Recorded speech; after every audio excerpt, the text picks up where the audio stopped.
See? That's what happens when you have kids and you trust them.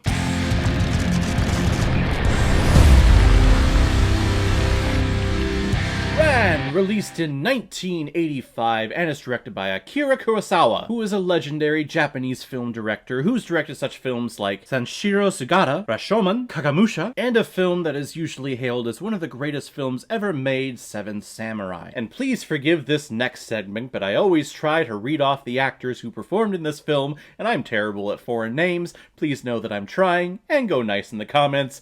Here we go. Tatsuya Nakadai, Akira Tero, Shinpachi Nizu, Daisuke Ryu, Miko Harada, Peter, Hisashi Egawa, and Yoshiko Miyazaki. I don't think that was god-awful. I mean, it was bad, but I don't think it's the worst one I've ever done. But we're talking about Ran today because it was a PayPal recommendation from two of my biggest supporters on my channel who have been here the longest out of all of my subscribers and supporters, Mr. and Mrs. Rusted Beetle. This was part of your big bundle that you sent me at the end of last year, so trying to get all of my PayPal recommendations that were sent in here done in the month of January. I wanted to talk about Spider-Man all December, and I got behind, so I apologize for that. But I'm also glad they recommended this film because I had purchased a digital copy of this about a year ago. It was really cheap on Vudu and just thought, well, that actually looks pretty interesting. I did read the plot synopsis about how this is based on William Shakespeare's King Lear, so I thought, yep, let's just purchase that one, let's just put it in the bank, and we'll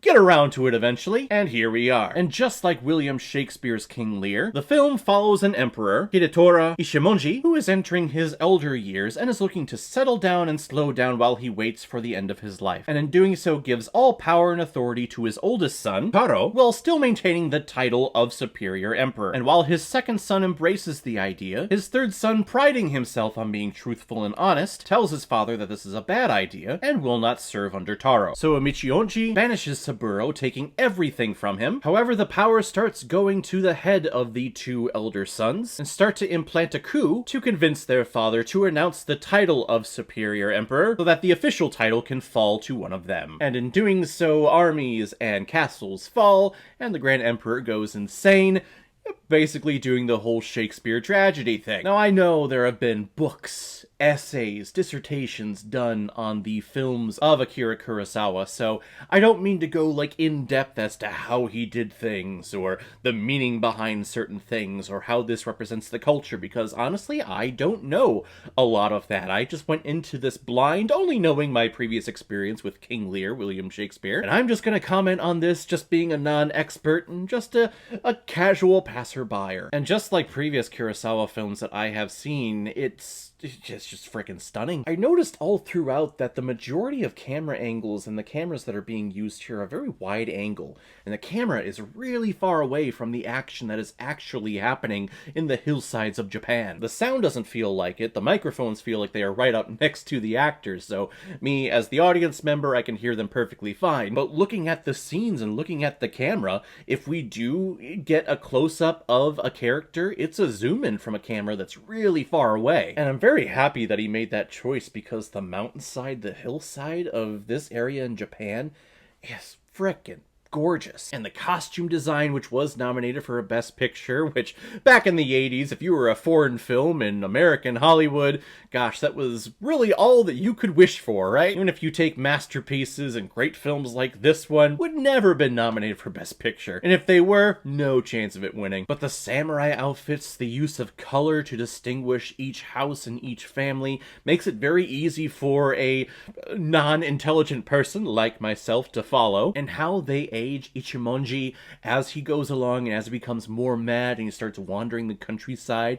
It's actually very terrifying. It's very scary just seeing him disintegrate before your eyes. And this use of cinematography gives you some powerful imagery. When the armies are standing on the hill and they have all their flags hoisted on their saddles, on their horses, the music just drops out and the camera just pans across all of the flags and it sounds like thunder.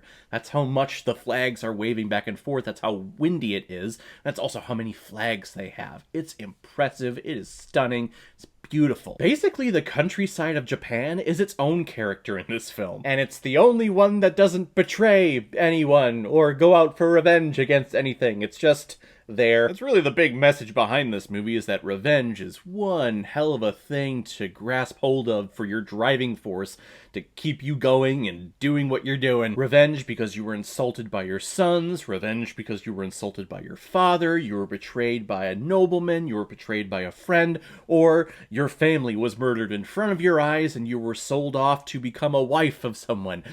Gosh, getting revenge is so frickin' sweet. And it's also a good message that really you should never retire. You should just live out the rest of your days working and never giving it up, because once you do, everything just goes to hell. Really, if you think about it, if King Lear, or in this case, Ishimonji, if he hadn't have given up his power or mentioned that he wanted to give up his power to his oldest son, none of this would happen. They would have probably lived out their days in peace, at least for the next couple of decades. So for all of you seniors out there who are listening to this channel, never retire. Never collect on your pension. Never collect retirement. Keep working until the day you die. Otherwise, your children will kill you. I'm gonna give Ran 4 out of 5 Blu-rays.